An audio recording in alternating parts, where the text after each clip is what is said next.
So we're in Fresno, California. We just finished installing a Bradford White 50-gallon natural gas water heater. Starting at the top, we replaced a hot nipple coming out of the wall. It's a galvanized pipe, and the other one, it was just too much damage, corrosion at the point where this connects. So just giving you a nipple here. The other one, it's a threaded connection, so it doesn't matter, you know, what's going on. As long as this doesn't leak, you're fine. Watts 3/4 inch ball valve, quarter turn on, quarter turn off, full port. Brass nipple in here, and then Falcon stainless steel connectors. Got an 18 and a 15. These are full 3/4 inside diameter, largest in the industry. Very expensive, but that's what we use because that's what we like. Draft converter comes with the unit. I'm sorry, let me back up here. Brass extensions to connect the tank.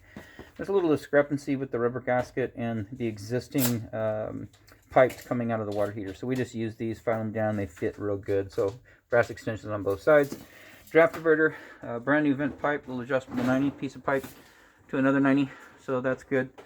Relief valve comes with the unit's temperature and pressure relief, or both, whatever happens in this unit. Something goes on, this will actually pop off, 150 psi spring, it'll pop off and drain out the drain line, so that's good. And this is a dielectric union. We know we've got an iron pipe nipple in here, but I mean, they're dissimilar metals. It's only a drain line anyway, so it wouldn't be any problem. But anyways, dielectric union to get over to the copper and then down the drain line. Upper third, we've got adjustable strap, and lower third, adjustable strap. And over here, a brand new gas valve. So that guy right there, and a brand new gas connector over to the controller. And we're gonna get this lit and get that pilot going. Get the burner on, and here's your model number, serial number. If you want to register that with Bradford White, you can do that at bradfordwhite.com, and they're going to ask for your contact information, the serial number of this unit. Of course, you'll be here, so you can come and look at it. We just document what we got going on. Go ahead and light this up, please. Yes. And so everything here looks good. We're going to light it up. Go ahead. We're going to light that guy up, and we want to show you where we set the, I should have done that first, lit it, but I didn't, so I want to show you where we leave the heat set on this. CDC recommends 140 degrees, and the EPA recommends 120, and you know, with the 140, of course, you do run the risk of scalding, but CDC believes 140 will keep bacteria from growing in this water heater. EPA wants to make sure everybody's safe, especially the infants and the very elderly. So we're going to set this to A, or hot, which is going to be 120, and I'm going to document that once she gets this thermocouple heated up.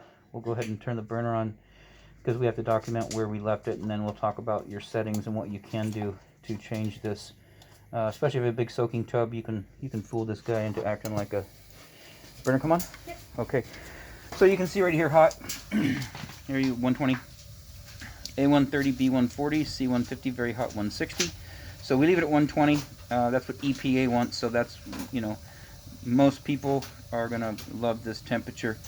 My wife should go 140. She likes pink skin, peeling off, getting out, and that's totally up to her. But so 120 is great for most things. It's a 50-gallon water heater. So if you did, you know, the CDC says, hey, let's put it at B. And so you got 140. What'll happen if you do that? You know, you do have the risk of scalding. You can see it creases, but also this water heater won't demand as much water, because it's going to send 140 degree water, and you'll have to temper it quite a bit with cold, so it's going to use less water, which is hotter than normal. So you'll get about 65 gallons out of this thing. I don't recommend going up past that. If something's going on in the home and you're losing hot water, the temperature, like at a shower or sink, something like that, usually a shower or a tub shower, probably something's happening inside the home, not here. So unless you intentionally are turning it up here to trick this water heater into being a 65, just leave it here. Anyways, everything here looks good. Outside of that, this installation is done.